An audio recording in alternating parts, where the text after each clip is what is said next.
In my line of work, you learn that the loudest voice in the room isn't always telling the truest story. Sometimes it's just telling the one that's been rehearsed the most. The story a family agrees on, not because it's accurate, but because it's survivable. I've sat across from thousands of people, and the most complicated knots are always tied with family thread. And this one was a masterclass in narrative warfare. It came to me in a 10-page email, a meticulously crafted plea from a woman named Anna. The subject line was simple: "My sister is destroying our family." The story she laid out was a familiar one, painted in broad, dramatic strokes. Her sister, Jessica, was the problem. That was the label, the box she came in. According to Anna, Jessica was a storm in human form, volatile, narcissistic, and perpetually aggrieved. She was the family's saboteur, the reason for every holiday ruined, every sleepless night their parents endured. Anna portrayed herself as the long-suffering hero, the peacekeeper, the one desperately trying to hold the fractured pieces of their family together with sheer force of will.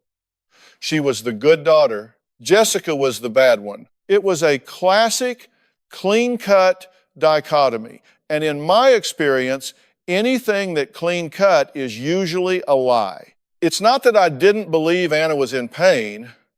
Her distress was palpable, even through the screen. She was exhausted, but it was the exhaustion of a marathon runner, not a victim of a random attack. She had been working at this narrative for a very long time. Her email was filled with specific examples of Jessica's outbursts, her irrational anger, her toxic behavior, but every story has a beginning. And Anna's version seemed to start in the middle. Jessica was angry. Why? She was sabotaging holidays. What was the trigger? The why was a gaping hole in the middle of her story, a void filled with adjectives instead of answers. My team did their due diligence. The pre-interviews that are the bedrock of everything we do. And the picture that began to emerge was different. Not a contradiction, exactly, but a shift in perspective, like turning a prism just a few degrees and seeing a whole new spectrum of light. The parents, when we spoke to them, echoed Anna's story. They sounded tired, defeated. They loved both their daughters, they said, but Jessica was difficult. She always had been. They spoke in hushed, careful tones, as if Jessica might be listening through the phone. They were walking on eggshells and had been for decades. But the shells weren't just around Jessica. They were around a story, a family myth. When we finally got Jessica on the phone, it was like opening a pressure valve. The first 10 minutes were a torrent of anger, frustration, and accusations. All the things Anna had warned us about. She was loud, she was raw, and she was furious. But once that initial wave crested and broke, something else emerged. It was pain. A deep, profound, and ancient-sounding pain. And underneath the pain was a question she kept asking in a dozen different ways. Why won't they just tell the truth? That's the moment a case goes from being a family squabble to a psychological excavation. It's not about one person's bad behavior anymore. It's about a shared secret, a collective denial that is poisoning the entire system. Jessica's toxic behavior wasn't a cause. It was a symptom. It was the fever breaking, the body trying to expel an infection that the rest of the family was pretending didn't exist. Anna saw herself as the family's designated healer. But what I was beginning to see was a woman who was the chief architect of the very narrative that was making her sister sick. She wasn't just holding the family together, she was holding a story together. A story that cast her as the saint and Jessica as the sinner. And she was doing it so well, she had convinced everyone including herself. My job wasn't to fix Jessica. My job was to get this family to stop lying to itself. When a family comes to me, I'm not just listening to the words they say. I'm looking for the family's operating system, the set of unwritten rules that dictates who gets to feel what, who has to be quiet, and whose needs come first. In the case of Anna and Jessica, the operating system was built around a single powerful premise. Anna is fragile, and the family's primary job is to protect her. Not just her physical health, but her emotional reality. It started young. When Anna was about 5 years old, she was diagnosed with a severe asthmatic condition coupled with a host of allergies. It was serious, life-threatening at times. There were hospital visits, middle-of-the-night emergencies, and a constant humming anxiety that settled over the household. Her parents, understandably terrified, reoriented their entire world around keeping Anna safe. Their energy, their finances, their attention, it all flowed to Anna. It had to. In that kind of environment, a survival mode kicks in. Now, where was Jessica in all this? She was 2 years older, a healthy, robust kid, and she learned very quickly the first and most important unwritten rule of her family. Your needs are secondary. Your scraped knee doesn't matter when your sister can't breathe. Your school play isn't important when your sister is in the hospital. Your feelings of loneliness or fear are an inconvenience when your parents are already stretched to their absolute limit. It wasn't malicious. Nobody sat her down and told her this. She absorbed it through the atmosphere. She learned that a quiet, compliant Jessica made life easier for everyone. A needy Jessica was a problem. So Jessica adapted. Children are brilliant survivors. She became hyper-independent. She learned not to ask for things. She learned to swallow her disappointments. But you can't just delete human needs. They don't disappear, they go underground. And for years, they simmered.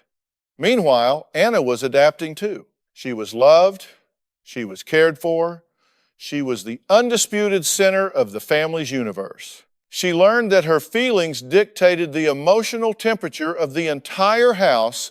If Anna was anxious, everyone was anxious. If Anna was upset, the primary mission was to soothe her. She wasn't a monster. She was a child who learned the rules of the game her family had created. Her fragility became her power. This dynamic became calcified over the next 2 decades. What started as a necessary response to a health crisis morphed into a rigid, dysfunctional personality structure for the entire family. Anna never had to develop resilience because someone was always there to run interference for her. She never had to take true accountability for her part in a conflict because implicitly upsetting Anna was dangerous. It might trigger her asthma, her anxiety. The family treated her emotional state with the same life or death urgency as her physical one. Jessica, on the other hand, grew into an adult who was starving for validation. She had no language for her own needs because she'd been taught they didn't have value. The only way she knew how to get attention, the only way she knew how to signal that something was wrong was to get loud. Her outbursts that Anna complained about so bitterly weren't random acts of narcissistic rage. They were the desperate, clumsy protest of a woman who felt invisible. We found a story from their teenage years that was a perfect microcosm of the whole dynamic. Jessica was a talented dancer and had earned a solo in her school's big recital. For weeks, it was all she could talk about. This was her moment. The one time the spotlight would be on her. The night of the recital, Anna, who was in the audience, had a minor anxiety attack. It wasn't a full-blown asthma attack, but she felt tight-chested and panicky. The parents spent the entire performance in the lobby with Anna, calming her down. They missed Jessica's solo. When Jessica found them afterward, flushed with excitement and asking if they saw her, they shushed her. "Not now, Jessica. Anna isn't feeling well. They told her she did a good job later, but the damage was done. In that moment, the family's operating system was laid bare. Anna's anxiety was a 5-alarm fire, while Jessica's moment of triumph was a flickering candle easily blown out. Jessica didn't say anything that night. She just went quiet. The rage came later, a week later, over something trivial, and her parents shook their heads and called her moody and difficult. They never connected the explosion to the original wound. They never saw the cause, only the effect. And this pattern, this exact cycle of invalidation followed by a delayed explosion, was the story of their entire relationship. And that's the thing about these family systems. The roles assigned in childhood don't just fade away as people grow up. They harden. They become the scripts from which these adults read their lines for the rest of their lives, unless someone gets brave enough or loud enough to throw the script in the fire. In this family, the script only got more entrenched. As they moved into adulthood, the dynamic escalated. It became more complex with higher stakes. The perfect storm, as it so often does, gathered around Anna's wedding. A wedding is a pressure cooker for family dysfunction. It's an event that by its very nature demands a hierarchy. There's a star of the show, a supporting cast, and a whole lot of unspoken expectations. For this family, it was simply a bigger stage for the same old play. Anna, of course, was the bride, the center of the universe, and Jessica was asked to be the maid of honor. On the surface, it's a gesture of love and inclusion, but in this family's operating system, it was a trap. It cast Jessica, once again, in the role of dutiful servant to her sister's needs. Her job was to support, to facilitate, to make Anna's dream a reality, and to put her own feelings, opinions, and needs on a shelf. For a while, she played the part. She went to dress fittings, she helped scout venues, she listened to endless anxieties about floral arrangements. The first crack appeared over the bachelorette party. Anna wanted a lavish, week-long getaway to a spa resort. It was expensive, and it required everyone to take a significant amount of time off work. Jessica, who was just starting her own small business and was financially stretched, suggested a compromise, maybe a long weekend somewhere closer, something more manageable for the whole bridal party. She framed it carefully, focusing on the other bridesmaids' budgets, trying not to make it about herself. Well, you would have thought she'd suggested they cancel the wedding. According to the pre-interview tapes, Anna didn't get angry, she didn't yell, she did what she always did. She crumbled. She called her mother crying, saying Jessica was trying to ruin her wedding, that she was being so negative and unsupportive. She said the stress of it all was making her feel sick, that her chest was getting tight, and that was the magic word. The family's emergency broadcast system was activated. Within the hour, Jessica got a call from her father. His tone wasn't angry, it was pleading, exhausted. Jessica, please, just go along with it. You know how your sister gets. We can't have her getting sick over this. It's her special day. Can't you just do this one thing for her? He wasn't asking her to be reasonable. He was asking her to honor the family's most sacred rule. Anna's emotional comfort is paramount. Don't rock the boat. Jessica's legitimate financial and logistical concerns were not just dismissed, they were reframed as an act of aggression against her fragile sister. So Jessica caved. She put the trip on a credit card she couldn't afford and went. But the resentment was a living thing inside her now, and it came out in small ways. A sarcastic comment here, an eye roll there. She was leaking. She was sending up flares that the family either couldn't or wouldn't see. They just saw it as Jessica having a bad attitude. The main event, The explosion that became family legend happened a week before the wedding. The family was gathered, and Anna was recounting a story about a vendor getting more and more worked up. Jessica, tired of the drama, said something like, "Anna, it's going to be fine. It's just a wedding. Let's try to keep some perspective." A perfectly reasonable statement, but in the context of this family, perspective was a threat to Anna's emotional authority. Anna burst into tears. And then came the line she had perfected over a lifetime. "Why do you always have to attack me? Why can't you ever just be happy for me?" And that's when Jessica finally threw the script in the fire. She didn't just leak, she erupted. All the years of being silenced, of her needs being sidelined, of the dance recitals and the missed moments, it all came pouring out. It wasn't eloquent. It was raw and it was angry. She yelled that she was tired of walking on eggshells, tired of everything being about Anna. She brought up the past not as a weapon, but as evidence, as the why behind her frustration.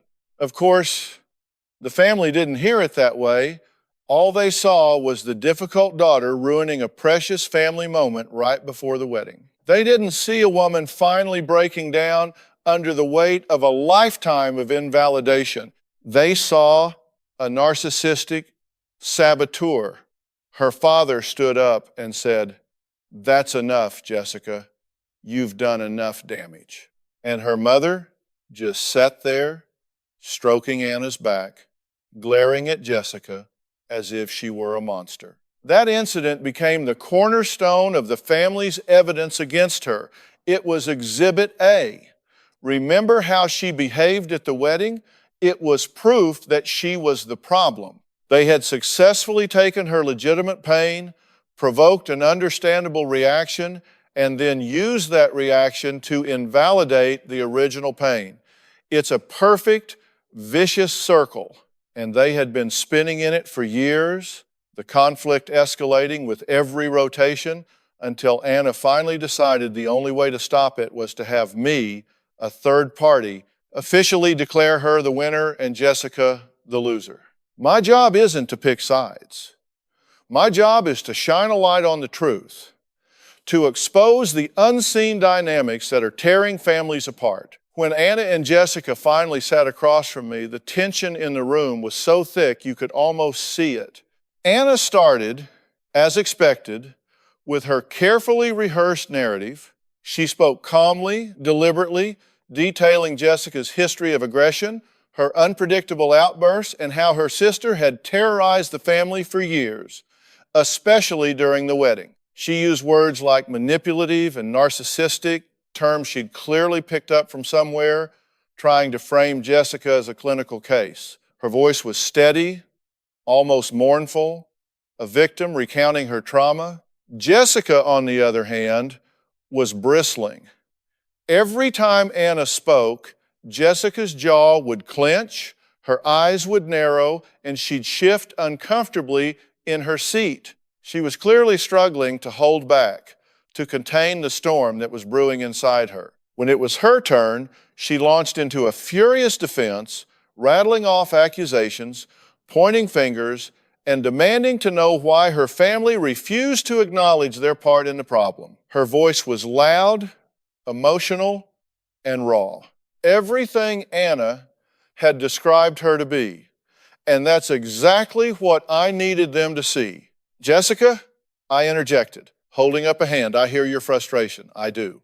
But right now, you're giving Anna all the evidence she needs to prove her point." She looked at me, momentarily stunned, then deflated. "But she's lying, Dr. Phil. She's not telling you the whole story." And what I'm seeing, I continued, is that when you feel unheard, you raise your voice. When you feel dismissed, you get angry. And your family has learned that when you get angry, they can dismiss everything you're saying because your delivery becomes the problem, not the content of your message. I turned to Anna. "Anna, you say Jessica is aggressive, you say she's unpredictable, and when she just expressed herself in what you would call an aggressive and unpredictable way, what did you hear? Anna hesitated. I heard anger. I heard her blaming everyone else, just like always. Did you hear any of the pain underneath that anger? I pressed. Did you hear any of the hurt that might be driving that frustration? She looked down, shook her head slowly. I don't know. This was the opening. This was where we started to dismantle the narrative. I explained to them clearly and directly the family's operating system. I talked about Anna's childhood illness, the necessary shift in family dynamics to protect her, and how that system, once vital, had become toxic. I described how Jessica had learned to suppress her needs, how her attempts to express herself were misinterpreted, and how Anna's fragility had become an unconscious tool for control. Anna, I said, your family loves you. They went to extraordinary lengths to keep you safe when you were a child.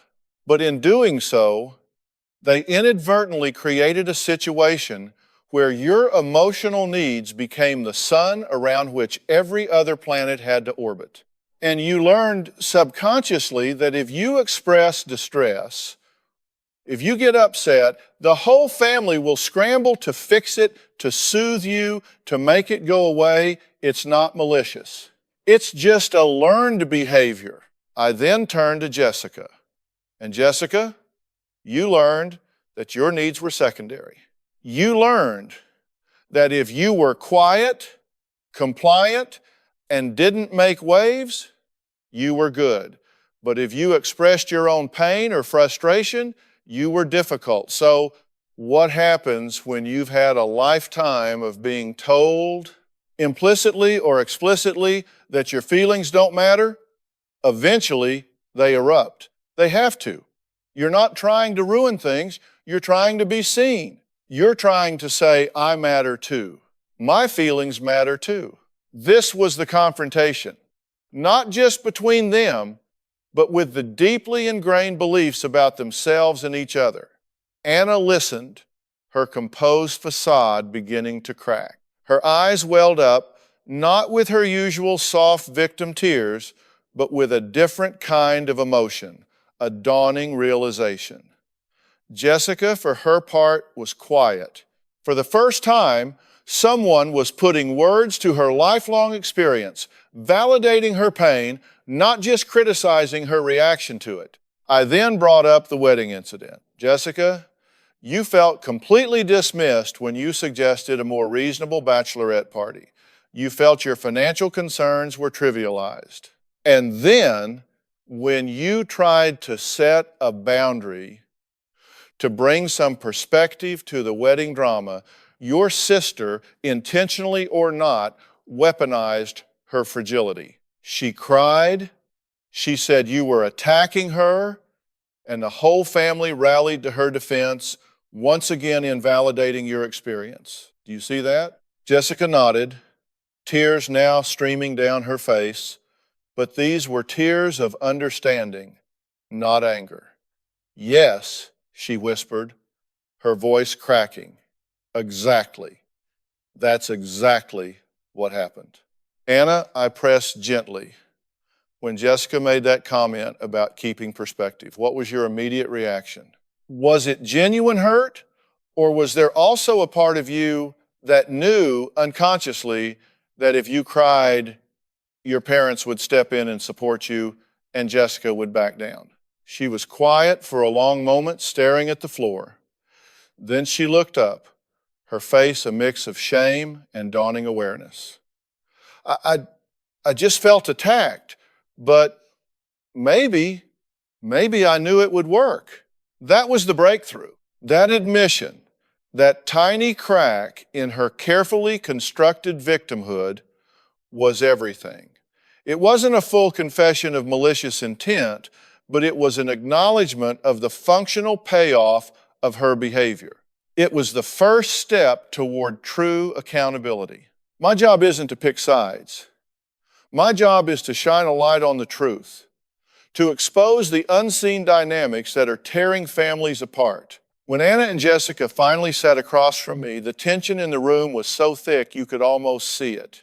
Anna started, as expected, with her carefully rehearsed narrative. She spoke calmly, deliberately, detailing Jessica's history of aggression, her unpredictable outbursts, and how her sister had terrorized the family for years, especially during the wedding. She used words like manipulative and narcissistic, terms she'd clearly picked up from somewhere, trying to frame Jessica as a clinical case. Her voice was steady, almost mournful, a victim recounting her trauma. Jessica, on the other hand, was bristling. Every time Anna spoke, Jessica's jaw would clench, her eyes would narrow, and she'd shift uncomfortably in her seat. She was clearly struggling to hold back, to contain the storm that was brewing inside her. When it was her turn, she launched into a furious defense, rattling off accusations, pointing fingers, and demanding to know why her family refused to acknowledge their part in the problem. Her voice was loud, emotional, and raw. Everything Anna had described her to be. And that's exactly what I needed them to see. Jessica, I interjected, holding up a hand. I hear your frustration. I do. But right now, you're giving Anna all the evidence she needs to prove her point. She looked at me, momentarily stunned, then deflated. But she's lying, Dr. Phil. She's not telling you the whole story. And what I'm seeing, I continued, is that when you feel unheard, you raise your voice. When you feel dismissed, you get angry. And your family has learned that when you get angry, they can dismiss everything you're saying because your delivery becomes the problem, not the content of your message. I turned to Anna. Anna, you say Jessica is aggressive, you say she's unpredictable, and when she just expressed herself in what you would call an aggressive and unpredictable way, what did you hear? Anna hesitated. I heard anger. I heard her blaming everyone else, just like always. Did you hear any of the pain underneath that anger? I pressed. Did you hear any of the hurt that might be driving that frustration? She looked down, shook her head slowly. I don't know. This was the opening. This was where we started to dismantle the narrative. I explained to them clearly and directly the family's operating system. I talked about Anna's childhood illness, the necessary shift in family dynamics to protect her, and how that system, once vital, had become toxic. I described how Jessica had learned to suppress her needs, how her attempts to express herself were misinterpreted, and how Anna's fragility had become an unconscious tool for control. Anna, I said, your family loves you. They went to extraordinary lengths to keep you safe when you were a child. But in doing so, they inadvertently created a situation where your emotional needs became the sun around which every other planet had to orbit. And you learned subconsciously that if you express distress, if you get upset, the whole family will scramble to fix it, to soothe you, to make it go away. It's not malicious. It's just a learned behavior. I then turned to Jessica. And Jessica, you learned that your needs were secondary. You learned that if you were quiet, compliant, and didn't make waves, you were good. But if you expressed your own pain or frustration, you were difficult. So what happens when you've had a lifetime of being told implicitly or explicitly that your feelings don't matter? Eventually, they erupt. They have to. You're not trying to ruin things, you're trying to be seen. You're trying to say, I matter too.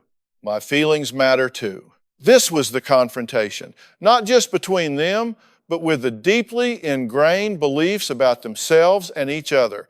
Anna listened, her composed facade beginning to crack. Her eyes welled up, not with her usual soft victim tears, but with a different kind of emotion, a dawning realization. Jessica, for her part, was quiet. For the first time, someone was putting words to her lifelong experience, validating her pain, not just criticizing her reaction to it. I then brought up the wedding incident. Jessica, you felt completely dismissed when you suggested a more reasonable bachelorette party. You felt your financial concerns were trivialized. And then, when you tried to set a boundary to bring some perspective to the wedding drama, your sister, intentionally or not, weaponized her fragility. She cried. She said you were attacking her, and the whole family rallied to her defense, once again invalidating your experience. Do you see that? Jessica nodded, tears now streaming down her face, but these were tears of understanding, not anger. Yes, she whispered, her voice cracking. Exactly. That's exactly what happened. Anna, I pressed gently when Jessica made that comment about keeping perspective. What was your immediate reaction? Was it genuine hurt, or was there also a part of you that knew unconsciously that if you cried, your parents would step in and support you and Jessica would back down? She was quiet for a long moment, staring at the floor.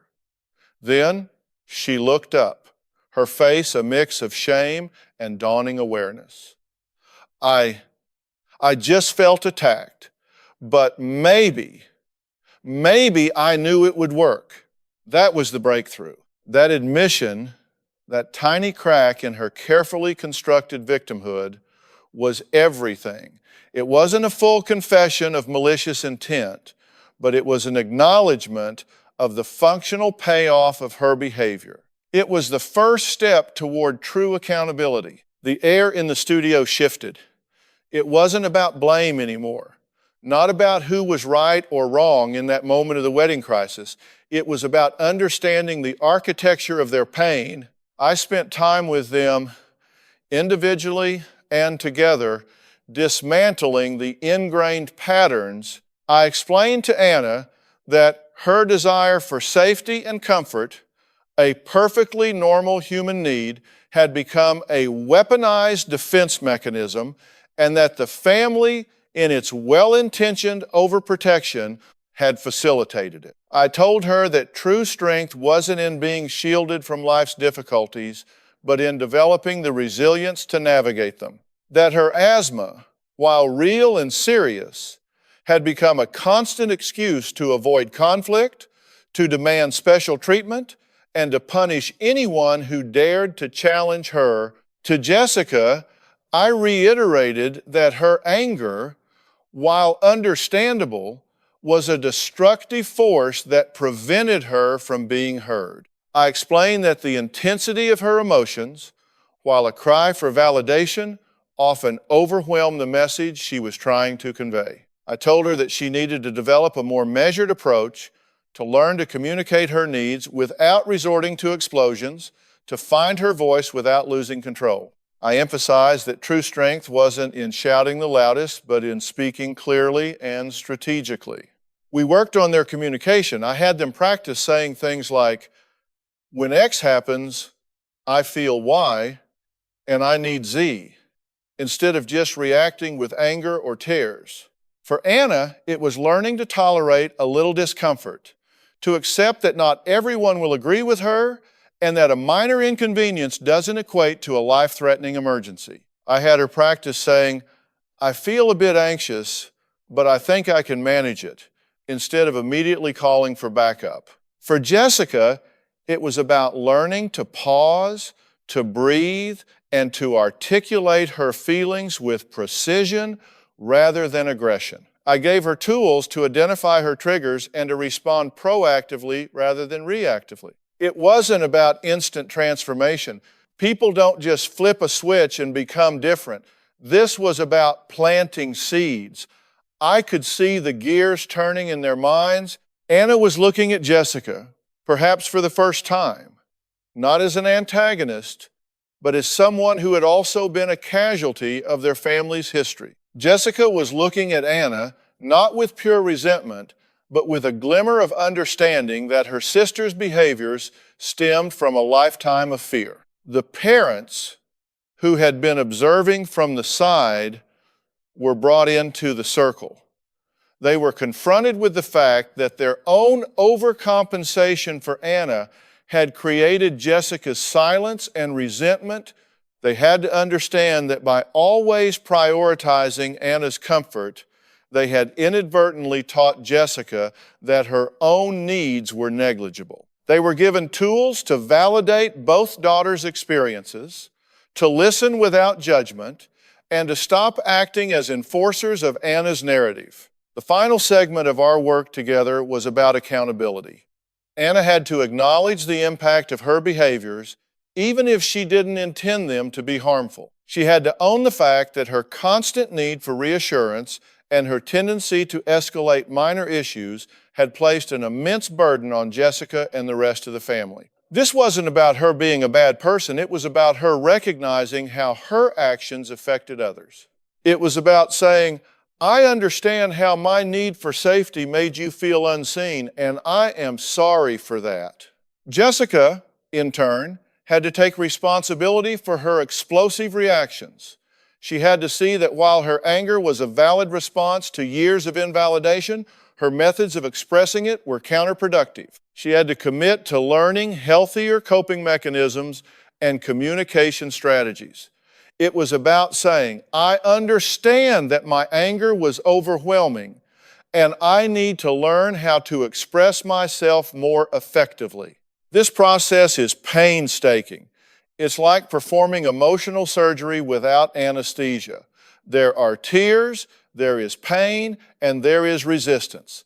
The old patterns are deeply ingrained, but when you can get people to look at the truth of their situation, to see the role they play, and to commit to making a change, that's when transformation begins. The outcome wasn't a fairy tale ending where everyone suddenly hugged and sang Kumbaya.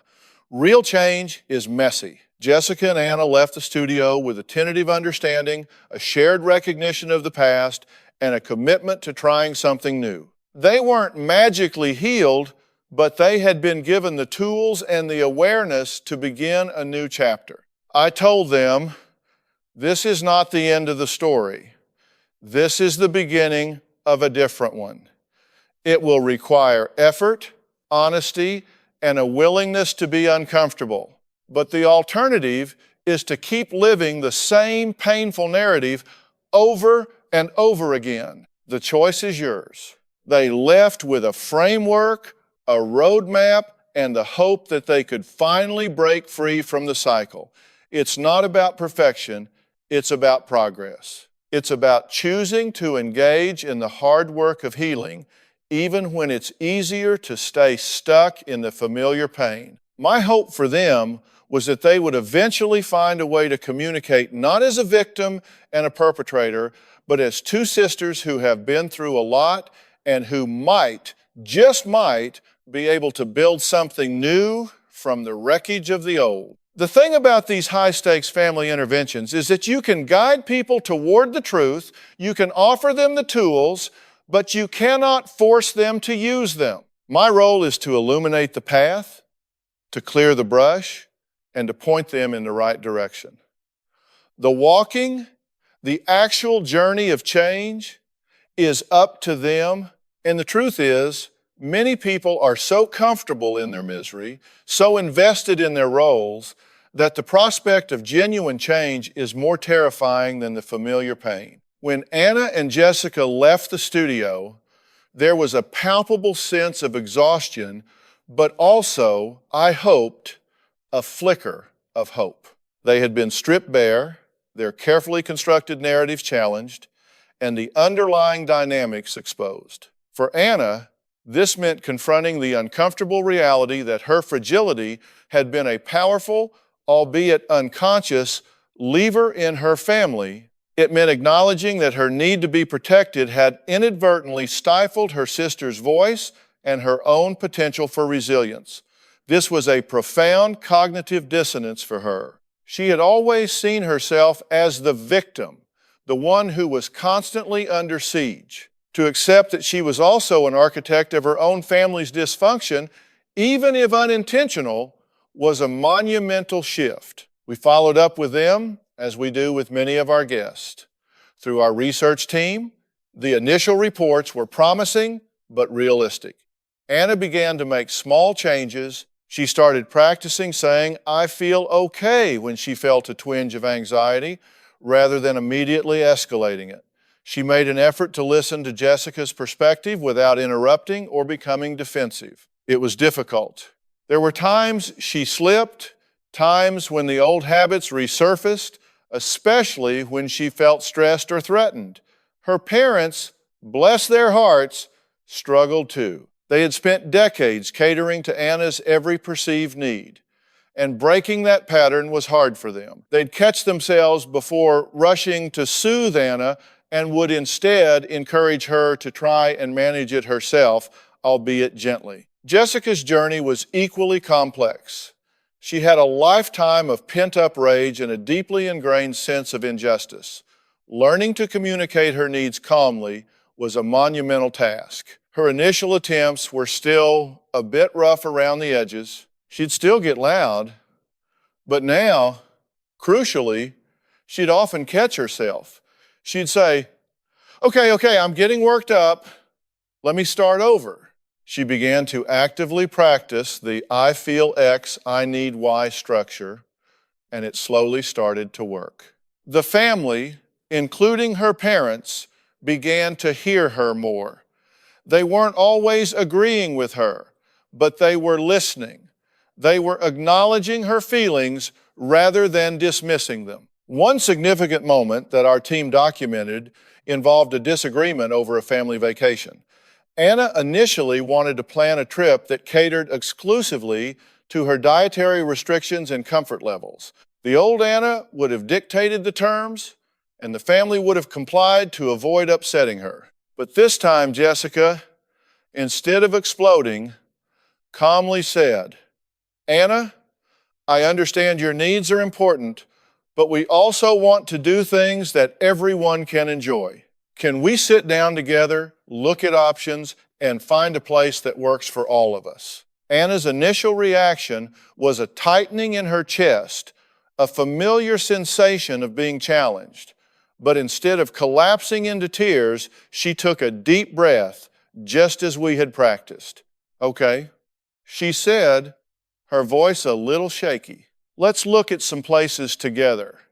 It wasn't a complete victory for Jessica, and Anna wasn't suddenly carefree, but it was a monumental step. It was a demonstration of conscious effort, a choice to engage differently. The parents, too, were showing signs of growth. When Anna started to feel overwhelmed by a travel brochure, her father didn't immediately rush to her side. Instead, he said, "Anna, you're starting to feel that tightness, aren't you? What can you do to help yourself right now? Maybe take a few deep breaths?" He was guiding her towards self-regulation, a concept that had been largely absent in their family dynamic. However, it's crucial to understand that these are not stories of complete redemption or instant happiness. The damage of decades of ingrained dysfunction doesn't disappear overnight.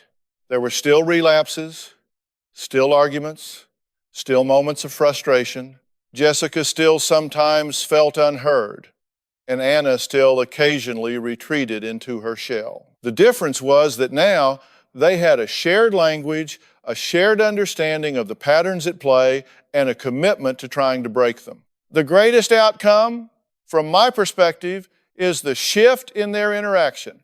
They moved from a position of blame and resentment to one of tentative understanding and shared responsibility. Anna began to see that her constant need for reassurance had been a burden, and Jessica began to see that her anger, while justified, had been a barrier. The family started to operate on a new system, one where everyone's needs were acknowledged, even if not always perfectly met. They were learning to communicate, to compromise, and to build a foundation of honesty not just for the sake of peace, but for the sake of genuine connection. This journey is ongoing.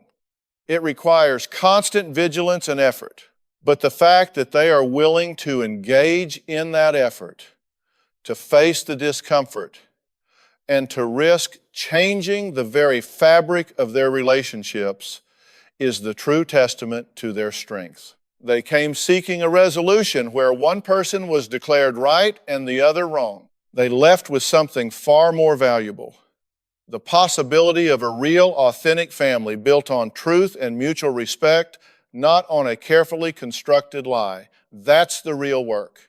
That's the ultimate goal. The reality of human behavior, and particularly the dynamics within families, is that change is rarely linear.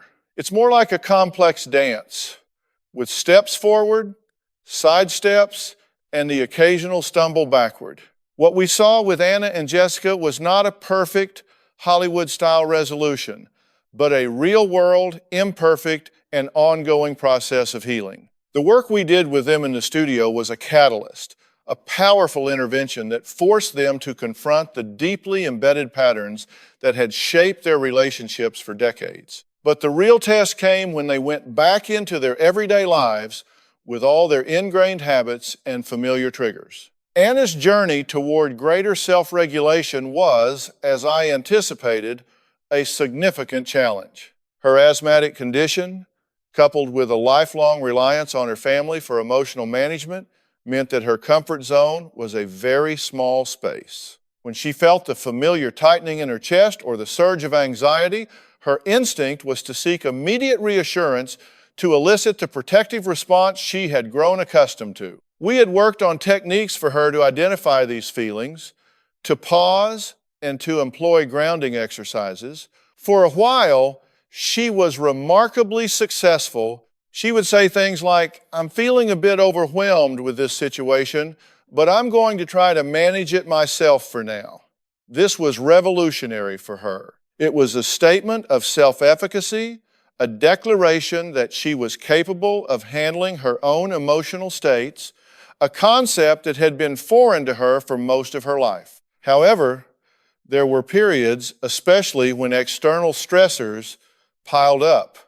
A difficult work situation, a minor health scare unrelated to her asthma, when the old patterns would reassert themselves. In those moments, her instinct was to reach for the phone, to call her parents, to express her distress in a way that demanded immediate attention and comfort. And the old family dynamic, so deeply ingrained, would often kick in. Her parents, even with their newfound awareness, would sometimes default to their old roles, rushing to soothe and protect. It was a constant negotiation, a push and pull between the desired change and the deeply rooted historical script. The important difference now was that both Anna and Jessica were aware of these regressions. They could identify them, talk about them, and sometimes even laugh about them. Jessica, instead of reacting with anger, might gently say, "Mom, Dad, I think Anna is just needing some extra support right now. Let's see if she can try some of those breathing exercises first." This was a massive shift. Jessica was no longer just the angry outburst. She was becoming a participant in her family's healing process, offering support rather than just expressing frustration. Jessica's path involved learning to express her needs and frustrations without resorting to aggressive outbursts. This was a complex undertaking for someone who had spent a lifetime swallowing her feelings. She had to develop a new emotional vocabulary to learn to articulate her hurt, her disappointment, and her needs in a clear, assertive, yet non-confrontational manner. There were times when she would still find herself on the verge of an explosion, her voice rising, her body tensing. But the practice, the conscious effort to pause and reframe began to pay dividends. She learned to say things like, "I feel unheard when my suggestions are dismissed. I need to feel that my input is valued." This was a far cry from the yelling and accusations that had characterized her previous communication style. The crucial element was that she was no longer solely reacting to Anna's perceived transgressions. She was taking ownership of her own emotional responses and learning to manage them. This didn't mean she stopped feeling hurt or angry, but she found healthier ways to process and express those emotions. The family, including her parents, began to respond differently to this new, more measured Jessica. When she expressed her needs assertively, they were more likely to listen and engage in a constructive dialogue rather than retreating or becoming defensive. They had learned through our intervention that Jessica's previous outbursts were a symptom of her unmet needs, and when those needs were addressed more directly, the explosions diminished. The ongoing relationship between the sisters was a testament to the complex nature of family healing. They weren't suddenly best friends, and they didn't erase years of hurt overnight, but the adversarial dynamic began to soften. Anna, by taking more responsibility for her own emotional well-being, was less inclined to perceive Jessica's attempts at self-expression as personal attack. Jessica, by learning to communicate her needs more effectively, was less likely to feel the need to lash out. They started to engage in more authentic conversations, where both of them could express their feelings and have them acknowledged, even if they didn't always agree. There were still disagreements, of course. Family gatherings were still occasions for navigating old tensions, but the overall tone had shifted. Instead of the explosive confrontations that had defined their interactions, there were now more dialogues, more attempts at understanding, and more moments of genuine connection. The parents played a critical role in this ongoing healing process. They had to consistently reinforce the new communication patterns to avoid falling back into their old habit of always siding with Anna or dismissing Jessica. They had to learn to be neutral facilitators, encouraging both daughters to express themselves respectfully and to listen to each other. What we witnessed in the months and years that followed was not a perfect resolution, but a sustained effort toward a healthier family system. Anna and Jessica had been given the tools to rewrite their narrative. They were no longer confined to the roles of victim and aggressor. They were learning to be sisters, individuals with their own needs and experiences who could navigate their relationship with greater honesty and mutual respect. It's a journey that requires ongoing commitment, but the seeds of change had been sown and they were growing. That, in my world, is a success.